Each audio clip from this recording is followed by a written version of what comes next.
मम नाम संजीदाः एल्प्यां पब्लिक स्कूलम सर्वेषां हार्दिकं स्वागतम। प्यारे बच्चों, आज हम सब अपनी पाठ्य पुस्तक संस्कृत रत्नम के 10वां पाठः निर्धनस्य संतोषः नामक पाठ का अध्ययन करेंगे। ठीक है बच्चों, इस पाठ में यही बताया गया है कि किस प्रकार से एक धनी व्यक्ति और निर्धन व्यक्ति का जीवन होता है। इसमें एक धनी व्यक्ति होता है, उसके पास सब कुछ होता है, हर प्रकार से सुख संपदा धन सब कुछ होता है, लेकिन उसके पास संतोष नहीं होता। तो वह निर्धन व्यक्ति से पूछता है कि मेरे पास सब कुछ होने के बाद भी मुझे संतोष नहीं है, लेकिन तुम निर्धन हो, तुम्हारे पास कुछ भी नहीं है, लेकिन तुम्हारे पास संतोष है, ऐसा क्यों? तब जो निर्धन व्यक्ति होता है वह बताता है। क्या बताता है? चलिए शुरू करते हैं। संस्कृत में इसको पढ़ेंगे और इसके अर्थ को समझेंगे, ठीक है? फिर इसकी कहानी आपको समझ में आ जाएगी। चलिए बच्चों, एकः धनिकः, एक धनी है, तस्य विशालम गृहम, उसका घर विशाल है, मतलब बहुत बड़ा है। अपारम वैभवम किंतु सुखम नास्ति, उसके पास अपार धन संपदा है, लेकिन सुख नहीं है। नास्ति का अर्थ होता है नहीं। सह सर्वदा चिंतितः भवति, वह हमेशा चिंतित रहता है। सह का अर्थ होता है वह, सर्वदा हमेशा चिंतितः चिंतित, भवति होता है या रहता है, वह हमेशा चिंतित रहता है। तस्य गृहस्य पार्श्वे एकस्य निर्धनस्य कुटीरम, तस्य का अर्थ होता है उसका, उसकी, उसके, वाक्य के आधार पर आप इसको सही कर सकते हैं। गृहस्य घर, पार्श्वे पास में, एकस्य एक, निर्धनस्य निर्धन, कुटीरम झोपड़ी, उसके घर के पास एक गरीब की झोपड़ी है। तत्कुटीरम जीर्णम अस्ति, उसकी, तत् उसकी झोपड़ी, जीर्णम का अर्थ होता है टूटी फूटी, अस्ति है उसकी झोपड़ी टूटी फूटी है। निर्धनस्य गृहे धनम नास्ति, निर्धन के घर में धन नहीं है। भोजनस्य अपि समस्या भवति, भोजन की भी समस्या है। अपि का अर्थ होता है भी, भोजन की भी समस्या रहती है।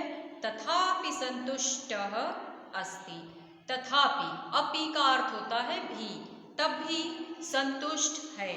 सह गीतम गायति, वह गीत गाता है। धनिकः पृच्छति, धनी पूछता है। मम पार्श्वे धनम अस्ति, मेरे पास धन है। वैभवम अस्ति, वैभव है। तथापि संतोषः नास्ति, किमर्थम इति, फिर भी संतोष नहीं है, ऐसा क्यों? तदा निर्धनः वदति, तब निर्धन बोलता है। महोदय एषः वसंत कालः, महोदय यह वसंत काल है। सर्वत्र सौंदर्यम, सभी तरफ सौंदर्य है। अहम तत् पश्यामि, मैं उसे देखता हूँ। अतः गायामि, और गाता हूँ। यत् अस्ति तत् अहम पश्यामि, मैं उसे देखता हूँ। अतः संतोषेण गायामि, जब मैं उसे देखता हूँ।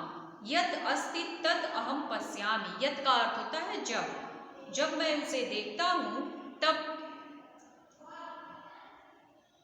गाता हूँ और मुझे संतोष मिलता है।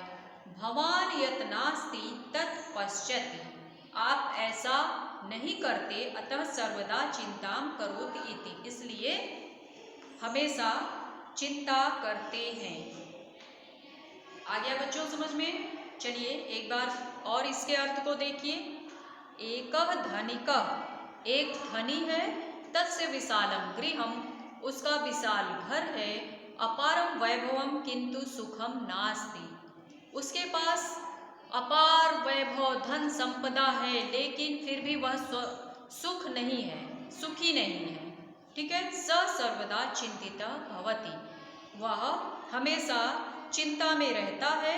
तत् गृहस्य पार्श्वे एकस्य निर्धनस्य कुटीरम, उसके घर के पास एक गरीब की झोपड़ी है।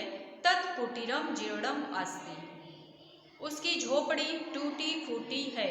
निर्धनस्य गृहे धनम नास्ति, निर्धन के घर में धन नहीं है।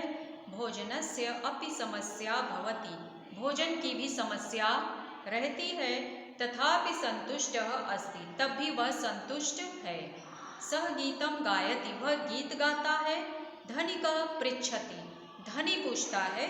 मम पार्श्वे धनम अस्ति, मेरे पास धन है। वैभवम अस्ति, वैभव है। तथापि संतोषः नास्ति, तब भी संतोष नहीं है। किमर्थम इति, ऐसा क्यों।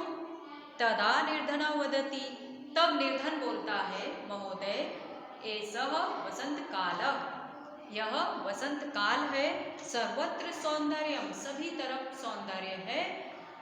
अहम तत् पश्यामि, मतलब सभी तरफ प्रकृति की सुंदरता है, मैं उसे देखता हूँ। अतः गायामि, और गाता हूँ।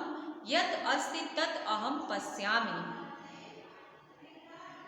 जब मैं ऐसा करता हूँ तब अतः संतोषेण गायामि, तब मुझे संतोष मिलता है और मैं गाता हूँ। भवान यत् नास्ति तत् पश्यति, अतः सर्वदा चिंताम करोति इति। भवान का अर्थ होता है आप ऐसा नहीं करते, इसलिए आप हमेशा चिंता करते हैं।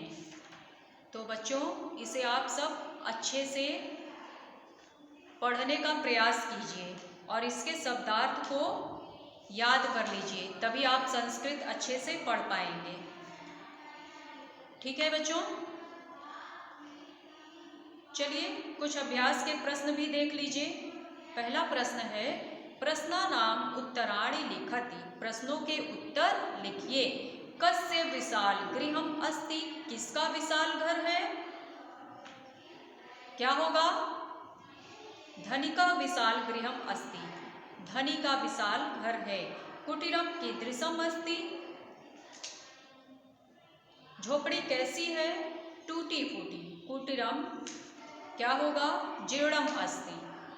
कह गीतम गायति, कौन गीत गाता है। निर्धनस्य गीतम गायति, निर्धन गीत गाता है। दूसरा है, अशुद्ध वाक्यस्य समक्षम शुद्धम वाक्यम लिखत, अशुद्ध वाक्य है, इसे आपको शुद्ध करके लिखना है।